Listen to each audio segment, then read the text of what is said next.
రాబోయే 10 సంవత్సరాల్లో రాష్ట్ర ఆర్థిక పరిస్థితే కాదు, మనం అనుకున్న విధానాలన్నీ చేసి ఆటో పైలట్ లో పెట్టే బాధ్యత మనదని చెప్పి నేను మీకు తెలియజేస్తూ, అలాంటి మహత్తర కార్యక్రమానికి ఈ కడప వేదిక కావడం చరిత్రలో చిరస్థాయిగా రాసుకోవడానికి మనం అందరం కూడా ఇక్కడ సమావేశమయ్యాం. దీని ద్వారా ప్రపంచంలోనే తెలుగు జాతి నెంబర్ 1 గా ఉండేట్టుగా చేసే బాధ్యత మన అందరిది అని చెప్పి మరొకసారి విజ్ఞప్తి చేస్తున్నా.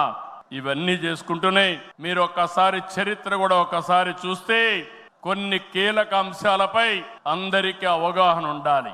రాజకీయ అవినీతిని ప్రజలు పట్టించుకోరని అపోహలున్నాయి, కానీ ఇది నిజం కాదు. అందుకే అవినీతిపై టీడీపీ ఎల్లప్పుడూ పోరాడుతూనే ఉంటుంది. పోరాడాం, మళ్ళీ పోరాడుతూనే ఉంటాం. 4 దశాబ్దాల ప్రయాణంలో అవినీతి పైన రాజీ లేని పోరాటం చేసిన ఏకైక పార్టీ తెలుగుదేశం పార్టీ. ఉమ్మడి రాష్ట్రంలో మీరు ఒకసారి చూస్తే 84లో ప్రజాస్వామ్య పరిరక్షణ ఉద్యమం నుంచి నిన్నటి వరకు విధ్వంస పాలన వరకు మరువలేని పోరాటాలు చేసిన పార్టీ తెలుగుదేశం. ఉమ్మడి రాష్ట్రంలో రాజా ఆఫ్ కరప్షన్ అనే పేరుతో లక్షల కోట్ల అవినీతిపై తెలుగుదేశం పోరాటం నిజమని సిబిఐ వంటి దర్యాప్తు సంస్థలు ఆ తర్వాత తేల్చే పరిస్థితికి వచ్చారు. అది మన క్రెడిబిలిటీ. మనం ఎప్పుడు కూడా ఆరోపణలు చేయం, వాస్తవాల్ని దృష్టిలో పెట్టుకుని ఎవరు ఎక్కడ అవినీతి చేసినా చివరి వరకు పోరాడిన ఏకైక పార్టీ తెలుగుదేశం పార్టీ.